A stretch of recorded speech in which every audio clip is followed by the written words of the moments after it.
नमस्कार शेतकरी मित्रांनो, मी तुमचा मित्र कैलास सोलाट। तुम्हाला रब्बी हंगामाच्या सर्वप्रथम सर्व शेतकऱ्याला खूप खूप अशा शुभेच्छा।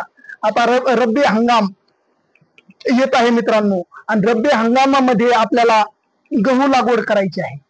गहू लागवड कालावधी जर चांगला कोणचा असेल तर गहू लागवडीचा एकदम उत्तम कालावधी जर म्हणलं 15 नोव्हेंबर ते 20 डिसेंबर पर्यंत, 15 नोव्हेंबर ते 20 डिसेंबर पर्यंत जर तुम्ही गहू लागवड केली तर निश्चितच मित्रांनो तुमचं गव्हाचं उत्पन्न चांगलं येतं।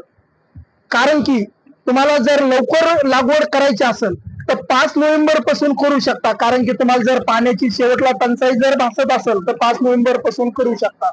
आणि जर तुम्हाला शेवट जर करायचा असेल तर 20 डिसेंबर पर्यंत करायला पाहिजे। 20 डिसेंबरच्या नंतर केलेली लागवड तुम्हाला उत्पन्नामध्ये घट होते। जर उत्पन्नामध्ये जर घट झाली तर मग ते आपल्या पद्धतीने उत्पन्न, पण चांगलं उत्पन्न जर घ्यायचं असेल तर निश्चितच तुम्हाला कालावधी 15 नोव्हेंबर ते 20 डिसेंबर पर्यंत लागतो। कारण की ह्या कालावधीमध्ये त्याला पोषक वातावरण भेटलं जातं आणि निश्चितच तुमचं उत्पन्न चांगल्या गतीने वाढलं जातं। पण जेणेकरून आपल्याला गहू लागवड करायची आहे, पण त्यासाठी उत्तम असं बियाणं आपल्याला भेटलं पाहिजे। सर्वप्रथम आपण त्याची रानाची जी पूर्व मशागत आहे ते तुमच्या पद्धतीने रोटर नांगर हे जे आहे ह्या पद्धतीने तुम्ही करून घेऊन व्यवस्थित असे पहिले रान दुरुस्त करायला पाहिजे। त्यानंतर योग्य बियाणं निवडणं हे शेतकऱ्यांसाठी खूप उपयुक्त आहे। जर तुम्हाला योग्य बियाणं जर निवडायचं असेल तर मी एक हरिओम कृषी याचा प्रतिनिधी म्हणून सांगतो की मी गेल्या वर्षी खूप अशा शेतकऱ्यांना ऑब्झर्व केलं होतं, किंवा मी एक व्हरायटी तुम्हाला गंगा कावेरीची 7777 म्हणून व्हरायटी आहे ही तुम्ही पेरा।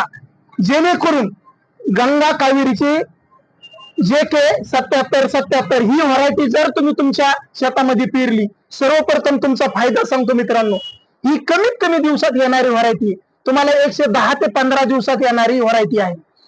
आणि आणखी एक त्याचं जर खासियत सांगायची म्हणलं तर उत्पन्नाला भरघोस आहे। ज्या बी शेतकऱ्यांनी गेल्या वर्षी पेरला त्यांनी यंदा हाच गहू घ्यायचे निश्चय केलेला आहे। आणि सगळ्यात महत्वाची गोष्ट म्हणजे खाण्यासाठी इतका उपयुक्त आहे मित्रांनो। सकाळी केलेली पोळी संध्याकाळी जरी खायची म्हणलं तर ती जशाला तशी अशी नरम राहते। जेणेकरून खायला चांगला, उत्पन्नाला चांगला, कमी दिवसात येणारा व्हरायटी गंगा कावेरी 7777 हे पेरीत असताना मित्रांनो तुम्हाला सांगतो, तुम्हाला ज्या टायमाला जर 1 एकर जर गहू पेरायचा असेल तर तुम्हाला साधारण 40 किलो गहू लागेल, आणि जर तुम्हाला अर्धा एकर पेरायचा असेल तर 20 किलो लागेल। ते 40 किलो मध्ये बी आणि 20 किलो मध्ये बी दोन्ही मध्ये बी आपल्याकडे उपलब्ध आहे। आणि गहू पेरीत असताना त्याला बीज प्रक्रिया करणं खूप गरजेचं आहे, जेणेकरून आतमध्ये हुल्ली पैसा हे याच्यासारखे जे वेगवेगळे कीटक आहेत ते जर आपण बीज प्रक्रिया करून जर पेरलं तर अतिशय उत्तम राहतं। बीज प्रक्रियासाठी मित्रांनो PCT 410 जर तुम्ही वापरलं तर निश्चितच तुमचं उगम शक्ती चांगली राहील, आणि ज्या टायमाला उगम शक्ती चांगली राहते त्या टायमाला उत्पन्न चांगलं आपल्याला निश्चित भेटलं जातं।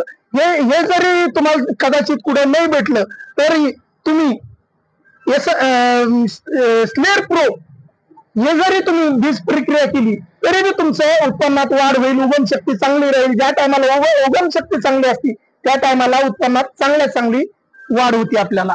म्हणून एक साधारण हे गहू पेरीत असताना आपण एवढं नियोजन केलं पाहिजे की आपल्या गव्हाला 4 ते 5 पाण्याचं नियोजन कसं करता येईल। 4 ते 5 पाणी जर या गव्हाला दिले तरी बी चांगल्यात चांगलं उत्पन्न आपल्याला भेटल्याशिवाय राहणार नाही। म्हणून मी पुन्हा एकदा तुम्हाला सांगतो किंवा गहू पेरीत असताना तुम्ही गंगा कावेरीचा 7777 गहू निश्चित पेरा।